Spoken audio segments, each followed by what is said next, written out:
Oops, wag mo na scroll up mga kanegosyo. Ako nga pala si Jepoy, isang negosyante. Isa rin akong DJ at meron akong 10 taon na karanasan sa pagkalugi sa pagninegosyo.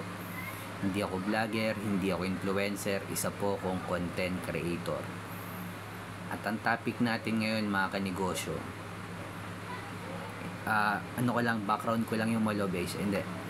Ang topic natin ngayon mga kanegosyo, kung kukuha ka ba ng commercial space sa mall or sisimulan mo yan ng online.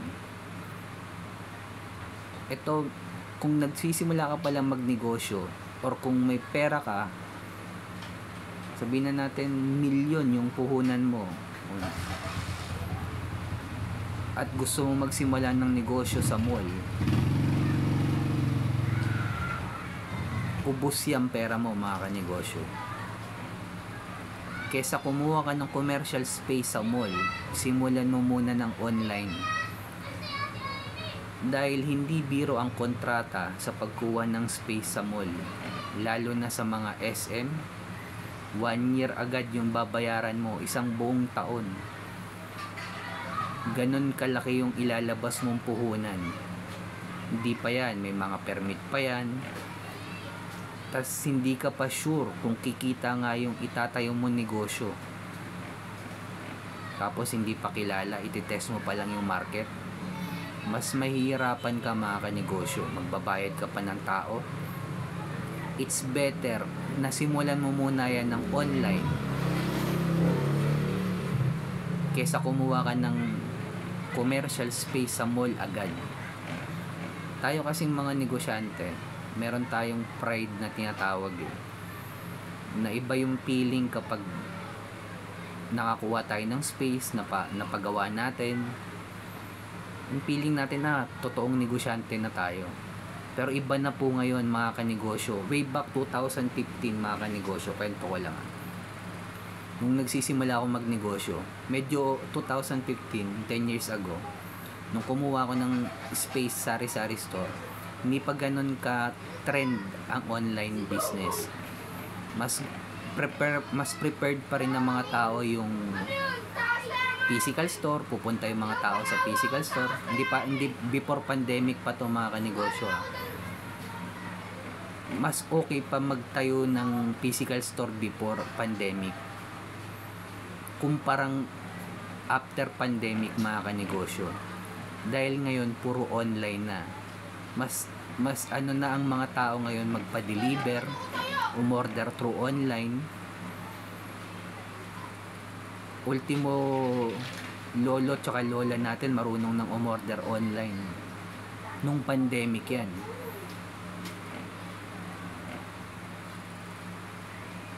Pero 10 years ago mga kanegosyo, siguro ma-advise ko pa na mas okay pa yung physical store kasi unti pa lang yung nag-online nun Talagang more on physical store yung mga labanan before.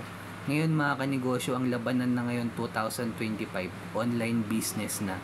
Kung may naiisip kang ibenta mo na yan online, i-post mo sa social media mo, i-try mo muna, i-test mo agad yung market. At least kung malugi ka, hindi ganun kalaki kesa kumuha ka ng space agad sa mga SM, nag-franchise ka, bayad ka ng tao, hindi mo sure kung malaki kung yung return of investment mo ganun kabilis babalik.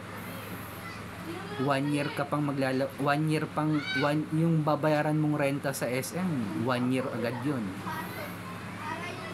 Ganun kalaki agad yung ilalabas mong pera mga kanegosyo.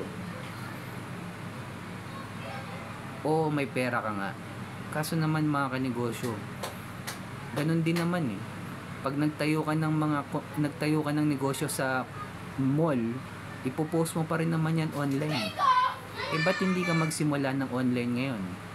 At least matitest mo agad yung market kung papabor ba yan o hindi, kung kikita ba yan o hindi. Ito mga kanegosyo, ma-advise ko sa magsisimula pa lang, kahit malaki yung puhunan na meron ka dyan, simulan mo online kesa maglabas ka ng malaking pera, kukuha ka ng space sa mall. Nako mga kanegosyo, ubos yung pera mo dyan. Parang binigay mo na lang dapat yung pera mo kay SM. Huwag ka na magnegosyo. Alam mo na ending eh. Bigay mo na yung pera mo kay SM. Simulan mo online. Lalo na kung magsisimula ka pa lang magnegosyo, start online. At kung umabot ka sa dulo na video na to mga kanegosyo, magpapasalamat ako. Subscribe mo naman ako. Heart mo na rin tong video ko mga kanegosyo. Kung may mga tanong ka, comment ka lang sa baba. Kung dumadaan tayo sa pagsubok ngayon na struggle mga kanegosyo bilang negosyante, huwag natin kalimutang magdasal kahit anong religion natin. Ingat tayong lahat. Peace.